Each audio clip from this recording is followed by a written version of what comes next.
उत्तर प्रदेश की 9 विधानसभा सीटों पर उपचुनाव जारी है और इन सब के बीच में कई जगहों पर छिटपुट हिंसा और पथराव की घटनाएं सामने आई हैं। और इस वक्त हम मौजूद हैं प्रयागराज के एक पोलिंग बूथ के बाहर और यहाँ पर किस तरीके की तस्वीरें हैं वो हम आपको दिखाने की कोशिश कर रहे हैं कि दिन चढ़ने के साथ ही जो वोटिंग का परसेंटेज है वो धीरे धीरे बढ़ने लगा है। लोग अपने घरों से बाहर आ रहे हैं और अपने वोटिंग का इस्तेमाल कर रहे हैं, प्रयोग कर रहे हैं। कुछ लोग भी हैं, हम उनसे भी बात करने की कोशिश करेंगे कि उनके मुद्दे क्या रहे, किन मुद्दों के आधार पर क्या नाम है? मैं शकील फूलपुरी कहते हैं मुझे। जी शकील भाई, वोट डाल दिया आपने? जी डाल दिए। क्या मुद्दे थे जिनके आधार पर आपने वोट डाले? मुद्दे तो सारे सामने रखे हुए हैं, एकदम बेपर्दा हो गया है मुद्दा। इस मुद्दे पर सबसे बड़ी चीज महंगाई, बेरोजगारी है। इस पर ये सोचकर इस मुद्दे पर मैंने वोट किया है। महंगाई और बेरोजगारी की बात तो पीछे छूट गई थी। बटोगे, कटोगे, जुड़ोगे, जोड़ोगे के ये सारे चीजें नारे बहुत हावी हो गए। बड़ी अच्छी बात आपने कही है कि बटोगे कटोगे ये आप उन तक महदूद है। और ये जाकर जब जनता में ये बात गई है तो जनता सिरमरी है, वो जाके वहाँ सिगरेट पी रहे हैं। कहने वाले वो राज कर रहे हैं अंग्रेजों के जमाने से, कटो मरो और हम हुकूमत करेंगे, यही चीज है। हम यहाँ बैठ के हम दोनों भाई चाय पी रहे हैं यहाँ, कुछ नहीं। लेकिन उन नेताओं को समझ में नहीं आता। नेताओं के समझ में कैसे है? हमारे समझ में आना चाहिए। नेताओं तो आपको आग में डाल देंगे जलने के लिए, जलो। और हमको सोचना चाहिए आग में अगर उंगली डालेंगे तो जलेगी। तो सोचना समझना चाहिए ना। तो इसका कोई कटोगे मरोगे कोई असर पसर नहीं है इसका। ये है कि सबसे बड़ी चीज है कि ये महंगाई और मुद्दों के आधार पर वोट दे रही है। क्या कहेंगे? क्या चीज किस तरीके से, किन मुद्दों के आधार पर आपने वोट किया और अभी कैसी मतलब व्यवस्था कैसी है? व्यवस्था यहाँ की बहुत शांति और सुकून है और बहुत कायदे से वोटिंग हो रही है। हम लोग क्या कहते हैं कि जो है भ्रष्टाचार के खिलाफ जो है और देश में जो है अमन शांति सुकून लाने के लिए हम लोग बहुत बढ़िया ढंग से वोट डाल रहे हैं। कोई तरह का किसी तरह से कोई बदमजगी नहीं है, ना कोई बदनजमी है। और हर वोट देने वाले बड़ी शांति पूर्वक के साथ जो है आ रहे हैं। जगहों पर छुटपुट हिंसा की भी खबरें आ रही हैं। समाजवादी पार्टी का ये आरोप है कि उनके वोटर्स को रोका जा रहा है। नहीं, यहाँ पर तो ऐसा कुछ समझ में नहीं आया जो है, और ना किसी को कोई बात कह रहा है। हर आदमी अपने सुकून से अपने इत्मीनान के साथ अपनी वोटिंग कर रहा है। लेकिन आपने जिन मुद्दों का जिक्र किया, लेकिन चुनाव की कैंपेन के दौरान हमने देखा कि जो नारे थे लगातार दोनों पार्टी की ओर से वो उछाले जा रहे थे। बटोगे, कटोगे, जुड़ोगे, जीतोगे।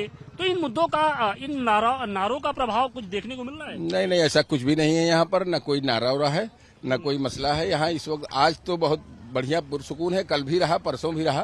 किसी तरह का कोई ऐसा मसला समझ में नहीं आ रहा है। खामोशी के साथ अपने हर आदमी अपना खामोशी आराम से कर रहा है, दे रहा है, कोई दिक्कत नहीं। नारों का भी जवाब दिया जा रहा है, बताता दे रहे हैं। सही हो रहा है। क्या कहेंगे जिस तरीके से वोटिंग चल रही है और वोटिंग के चुनाव के दौरान जो नारे चल रहे थे उसका प्रभाव कुछ है ग्राउंड पर? ऐसा कुछ नहीं। नेता आपस में जो बोलते रहेंगे। वो जनता को जो करना कर रही है, असर नहीं है नारों का। आज तो जनता जनार्दन का दिन है और क्या, फैसला दे रही जनता। जनता जनार्दन की जय हो, हिंदुस्तान जिंदाबाद, भारत माता की जय चल रहा है। और क्या, ऐसा कुछ नहीं है। कुछ जगहों पर छुटपुट हिंसा और समाजवादी पार्टी का भी ये भी आरोप था कि उनके मतदाताओं को रोका जा रहा था। तो यहाँ पर ग्राउंड जीरो पर जब हम लोग हैं तो आप लोग जब वोट देने जा रहे हैं तो क्या आप लोग को दिक्कत हो रही है? ऐसा कुछ नहीं है, शांति ढंग से हो रहा है। क्योंकि पहले से अब में जनता सब जागरूक हो गई है। जनता जान गई है कि अंदर क्या है, बाहर क्या है। पब्लिक सब जानती है, सब पहचानती है। पब्लिक सब जान रही है। बिल्कुल जान रही है। लेकिन जो नारे दिए जा रहे थे उनका असर कुछ? कोई असर नहीं है। हर आदमी अपना स्वेच्छा से मतदान कर रहा है, किसी को कोई दिक्कत नहीं है। नारा होता है, नेताओं के लिए होता है, पब्लिक के लिए नहीं होती है। पब्लिक तो वोट देने जाती है। सुनती मस्त हो जाती है, सुनती है, मस्त हो जाती, ताली बजा देती है, बस काम खत्म। ताली बजा देती है। और आज जनता जनार्दन का दिन है और जनता जनार्दन यहाँ पर वोट देने के लिए निकल रही है। और जो लोग हैं वो घरों से बाहर आ रहे हैं और अपने मतदान का पूरी तरीके से इस्तेमाल कर रहे हैं। देखिए, आप तस्वीरें देखिए कि हर आयु वर्ग के जो लोग हैं वो इस वक्त पहुंच रहे हैं। बुजुर्ग हैं, महिलाएं हैं और युवाओं में भी खासतौर पे जो उत्साह जो नजर आ रहा है इस वोटिंग को लेकर वो बेहद दिलचस्प है। तो निश्चित तौर पे जो आज का दिन है वो उत्तर प्रदेश की सियासत के लिए बेहद अहम है, क्योंकि 2027 का रास्ता कहीं न कहीं उपचुनाव से ही होकर निकलेगा। फूलपुर से अतिकेश के साथ आशुतोष सिंह, टाइम्स नाउ, नवभारत। क्या नाम है आपका? अरशद उल्लाह। अरशद भाई, ये बताइए कि आज वोट देने जा रहे हैं, कौन से मुद्दे होंगे जिसके आधार पर आज आप अपने नेता को चुनेंगे? बेरोजगारी भी है, महंगाई भी है और रोजगार तो अवसर देख ही रहे हैं। रोजगार का कोई अवसर ही सरकार नहीं दे रही है। और सबसे ज्यादा जो है हम लोग मिडिल क्लास से आते हैं, महंगाई मुद्दा ज्यादा हावी है सरकार में। सिर्फ महंगाई, हर चीज का दाम बढ़ चुका है और इनकम नहीं बढ़ी है, तो महंगाई मुद्दा और बेरोजगारी ज्यादा हावी। लेकिन इन सब के बीच में हम देख रहे थे कि पूरे उपचुनाव के दौरान जमकर पोस्टरबाजी हुई, जमकर नारे उछाले गए, बटोगे कटोगे, जुड़ोगे जीतोगे, सत्ताधारी मठाधीश। इन नारों का शोर, इन नारों का असर क्या है? ग्राउंड पे क्या देखने को मिल रहा है? इन नारों का कोई असर नहीं है। ये बटोगे कटोगे ये सब जो है बेकार की बातें हैं। कोई बट नहीं रहा है। सब लोग एक हो, हिंदू मुस्लिम सिख ईसाई आपस में भाई भाई। यहाँ पे हम लोगों को रोजगार चाहिए, हम लोगों को जो है महंगाई कम हो, ऐसी सरकार होना चाहिए। इन सब मुद्दों को लेकर ही जनता वोट कर रही है। हालांकि कुछ जगहों पर कोई फर्क नहीं पड़ रहा है। हालांकि कुछ जगहों पर समाजवादी पार्टी ये आरोप लगा रही कि उनके वोटर्स को वोट डालने से रोका जा रहा है। नहीं, हमारे यहाँ बहुत शांतिपूर्वक मतदान हो रहा है। यहाँ फूलपुर नगर पंचायत में, चूंकि मैं सभासद भी हूँ, प्रशासन जो है बहुत पूरी तरह से जनता का साथ दे रही है। आज जनता बहुत शांतिपूर्वक यहाँ मतदान कर रही है। यहाँ ऐसी कोई बात नहीं। बतौर महिला आप लोग के लिए कौन से मुद्दे रहे हैं? बस बेरोजगारी, बेरोजगारी बस। महंगाई, किचन का बजट गड़बड़ा गया। जी जी बिल्कुल। तो वो एक जब आप वोट देने जाएंगे तो दिमाग में रहेगा। जी जी बिल्कुल।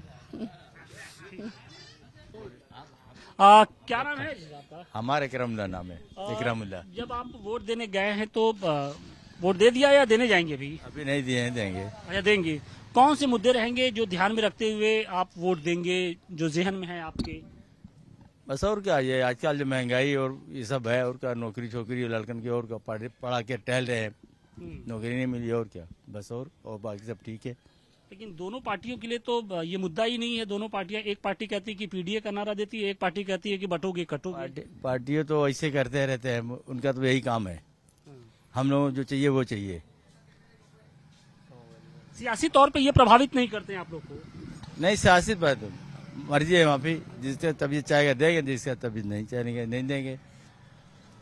जब आप वोट देने जाते हैं तो जो सारी चीजें सियासी बिसात बिछाई जाती है चुनाव के दौरान, तो उसका असर भी मतदाताओं पे पड़ता है या मतदाता के दिमाग में रहता है कि रोजगार, बेरोजगारी, महंगाई, ये जो तमाम मुद्दे होते हैं?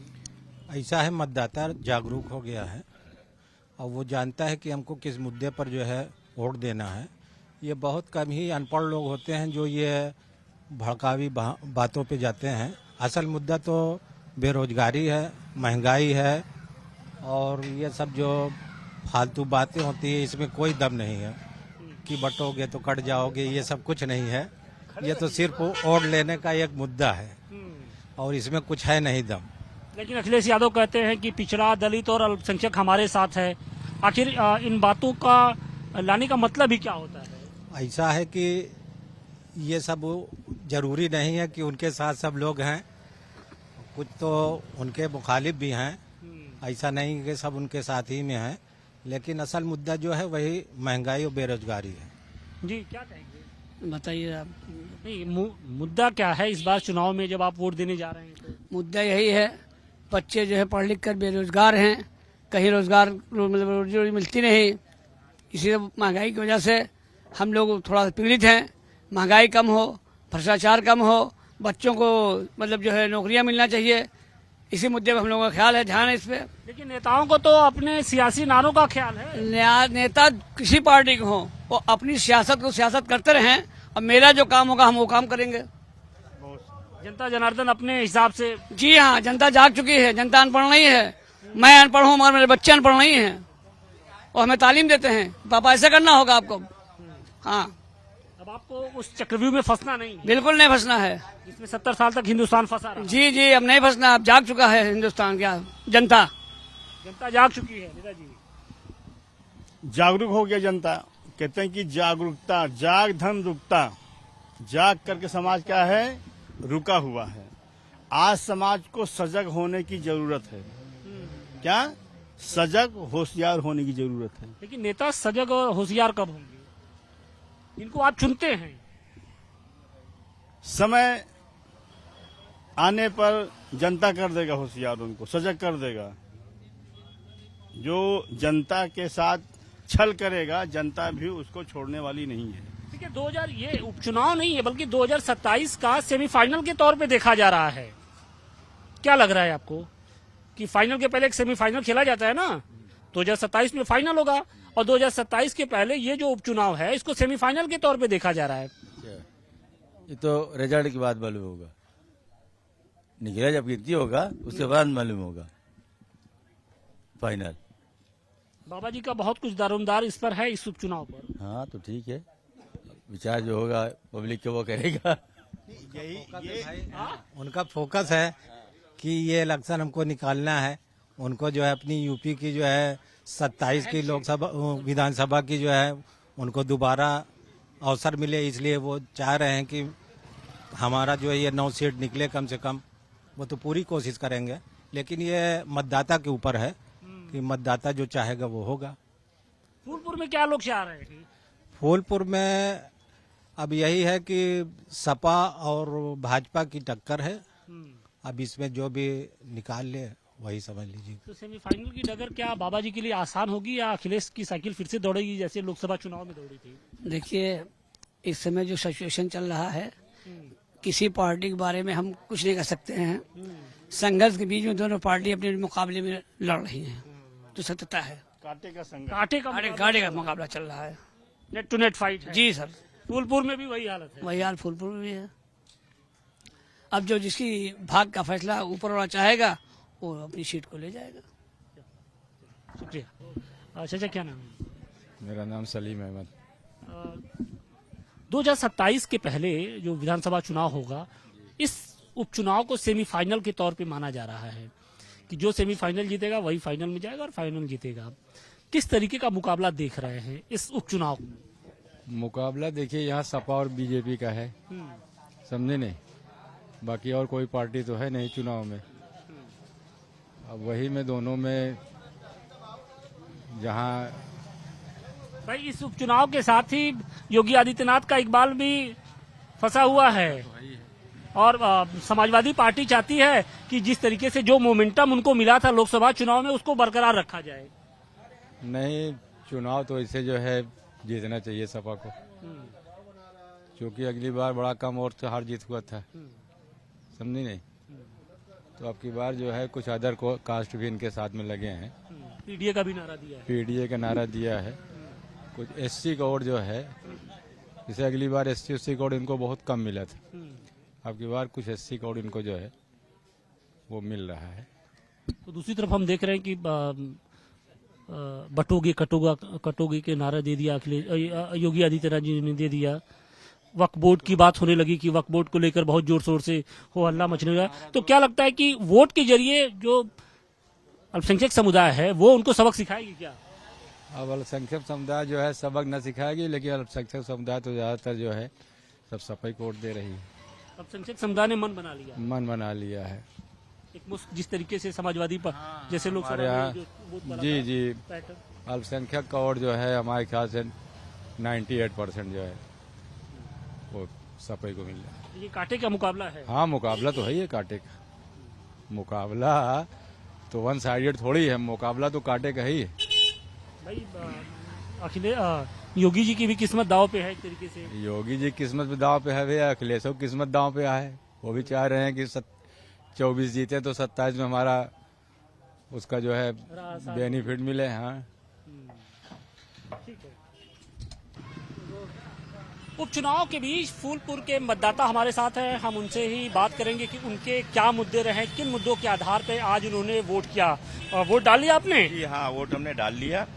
क्या नाम है आपका? जी नसीरुद्दीन राइन नाम है मेरा। और नसीरुद्दीन भाई ये बताइए कि 2027 के पहले इस उपचुनाव को सेमीफाइनल के तौर पे माना जा रहा है और 2027 में किस तरीके की कांटे की लड़ाई होगी या किस तरीके से चुनाव होगा, ये सब कुछ इस उपचुनाव के रिजल्ट पे डिपेंड करता है। क्या लगता है आपको, किन मुद्दों के आधार पर वोट डाले जा रहे हैं? देखिए, किसी से छुपा नहीं है, इस समय महंगाई बेरोजगारी सबसे बड़ा मुद्दा है और उस मुद्दे से सारे लोग परेशान हो गए हैं, जिससे इस चुनाव में तो वोट दे ही रहे हैं और 27 में हमको लगता है कि पूरी तरीके से बदलाव होगा और यहाँ की जनता बदलाव चाहती है। महंगाई से और भ्रष्टाचार से तमाम तरीके से जो जनता के बीच में इसका बोझ पड़ रहा है वो सब आज पूरी कसर निकाल लेंगे। आज यही चुनाव से स्पष्ट हो जाएगा कि 27 में चुनाव का बदलाव होगा। लेकिन जब हम चुनाव के दौरान घूम रहे थे तो दो ही नारे दिखाई पड़ रहे थे। एक तो पीडीए का नारा समाजवादी पार्टी की ओर से और दूसरी तरफ अगर भाजपा की बात करें तो बटोगे कटोगा का नारा चल रहा था।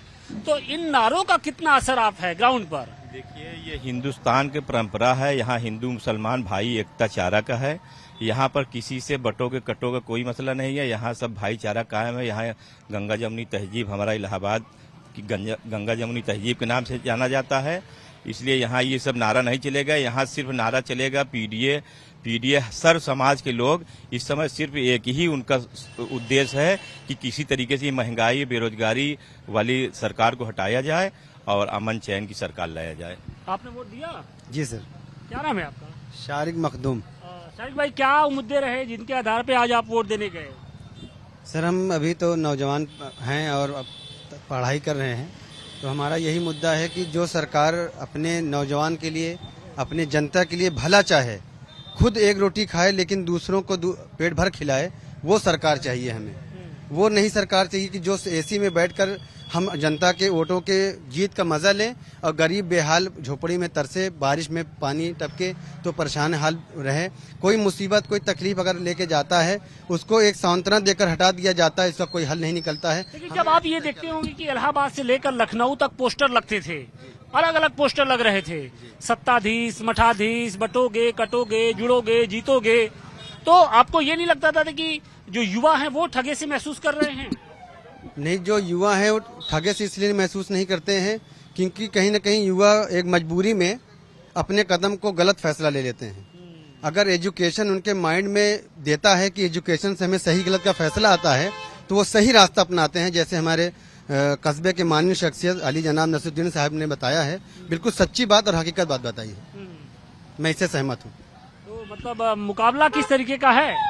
मुकाबला सर तो यही है कि सच्चाई और क्या कहते हैं बुराई से है, और हमेशा बड़े लोगों ने कहा है कि बुराई चाहे कितनी भी बड़ी हो, सच्चाई के आगे वो छोटी लगती। चुनाव फेयर हो रहा है ना? जी बिल्कुल सर, जिला प्रशासन जी। बहुत सारी जगहों पे छुटपुट हिंसा और उसकी खबरें आई। नहीं, यहाँ तो कोई ऐसी बात नहीं है और यहाँ की जनता के मूड के हिसाब से यहाँ प्रशासन भी उसी तरीके से काम कर रहा है। यहाँ बिल्कुल अमन चैन है और यहाँ पर कुछ होने नहीं पाएगा।